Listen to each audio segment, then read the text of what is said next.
வெளிப்படுத்தின விசேஷம் 22ஆம் அதிகாரம். பின்பு பளிங்கை போல் தெளிவான ஜீவ தண்ணீருள்ள சுத்தமான நதி தேவனும் ஆட்டுக்குட்டியானவரும் இருக்கிற சிங்காசனத்திலிருந்து புறப்பட்டு வருகிறதை எனக்கு காண்பித்தான். நகரத்து வீதியின் மத்தியிலும் நதியின் இரு கரையிலும் 12 விதமான கனிகளை தரும் ஜீவ விருட்சம் இருந்தது. அது மாதந்தோறும் தன் கனியை கொடுக்கும்.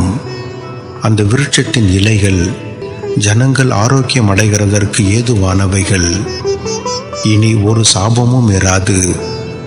தேவனும் ஆட்டுக்குட்டியானவரும் இருக்கிற சிங்காசனம் அதில் இருக்கும். அவருடைய ஊழியக்காரர் அவரை சேவித்து அவருடைய சமூகத்தை தரிசிப்பார்கள். அவருடைய நாமம் அவர்களுடைய நெற்றிகளில் இருக்கும். அங்கே ராக்காலம் இராது. விளக்கும் சூரியனுடைய வெளிச்சமும் அவர்களுக்கு வேண்டுவதில்லை. தேவனாகிய கர்த்தரே அவர்கள் மேல் பிரகாசிப்பார். அவர்கள் சதா காலங்களிலும் அரசாளுவார்கள். பின்பு அவர் என்னை நோக்கி, இந்த வசனங்கள் உண்மையும் சத்தியமுமானவைகள். சீக்கிரமாய் சம்பவிக்க வேண்டியவைகளை தம்முடைய ஊழியக்காரருக்கு காண்பிக்கும் பொருட்டு பரிசுத்த தீர்க்கதரிசிகளின் கர்த்தராகிய தேவனானவர் தம்முடைய தூதனை அனுப்பினார். இதோ சீக்கிரமாய் வருகிறேன். இந்த புஸ்தகத்தில் உள்ள தீர்க்க தரிசன வசனங்களை கை கொள்ளுகிறவன் பாக்கியவான் என்றார். யோவானாகிய நானே இவைகளை கண்டும் கேட்டும் இருந்தேன். நான் கேட்டு கண்டபோது இவைகளை எனக்கு காண்பித்த தூதனை வணங்கும்படி அவன் பாதத்தில் விழுந்தேன். அதற்கு அவன், நீ இப்படி செய்யாத படிக்கு பார்.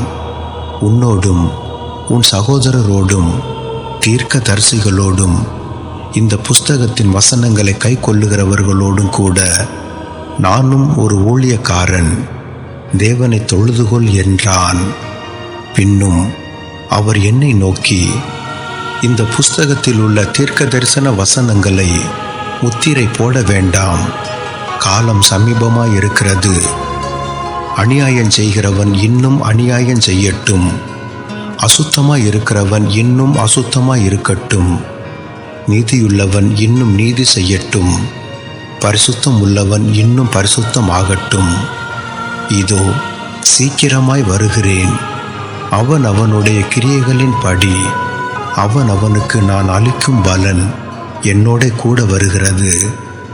நான் அல்பாவும் ஓமேகாவும் ஆதியும் அந்தமும் முந்தினவரும் பிந்தினவருமாயிருக்கிறேன். ஜீவ விருட்சத்தின் மேல் அதிகாரம் உள்ளவர்கள் ஆவதற்கும் வாசல்கள் வழியாய் நகரத்திற்குள் பிரவேசிப்பதற்கும் அவருடைய கற்பனைகளின்படி செய்கிறவர்கள் பாக்கியவான்கள். நாய்களும் சூனியக்காரரும் விபச்சாரக்காரரும் கொலை பாதகரும் விக்கிரகாராதனைக்காரரும் பொய்யை விரும்பி அதின்படி செய்கிற யாவரும் புறம்பே இருப்பார்கள். சபைகளில் இவைகளை உங்களுக்கு சாட்சியாக அறிவிக்கும்படிக்கு இயேசுவாகிய நான் என் தூதனை அனுப்பினேன். நான் தாவீதின் வேரும் சந்தியும் பிரகாசமுள்ள விடிவெள்ளி நட்சத்திரமுமாயிருக்கிறேன் என்றார். ஆவியும் மணவாட்டியும் வா என்கிறார்கள். கேட்கிறவனும் வா என்பானாக. தாகமாயிருக்கிறவன் வரக்கடவன். விருப்பம் உள்ளவன் ஜீவ தண்ணீரை இலவசமாய் வாங்கிக் கொள்ள கடவன். இந்த புஸ்தகத்தில் உள்ள தீர்க்க தரிசன வசனங்களை கேட்கிற யாவருக்கும் நான் சாட்சியாக எச்சரிக்கிறதாவது, ஒருவன் இவைகளோடு எதையாகிலும் கூட்டினால் இந்த புஸ்தகத்தில் எழுதியிருக்கிற வாதைகளை தேவன் அவன் மேல் கூட்டுவார். ஒருவன் இந்த தீர்க்க தரிசன புஸ்தகத்தின் வசனங்களிலிருந்து எதையாகிலும் எடுத்து போட்டால் ஜீவ புஸ்தகத்தில் இருந்தும் பரிசுத்த நகரத்தில் இருந்தும் இந்த புஸ்தகத்தில் எழுதப்பட்டவைகளில் இருந்தும் அவனுடைய பங்கை தேவன் எடுத்து போடுவார். இவைகளை சாட்சியாக அறிவிக்கிறவர் மெய்யாகவே நான் சீக்கிரமாய் வருகிறேன் என்கிறார். ஆமென். கர்த்தராகிய இயேசுவே வாரும். நம்முடைய கர்த்தராகிய இயேசு கிறிஸ்துவின் கிருபை உங்கள் அனைவரோடும் கூட இருப்பதாக. ஆமென்.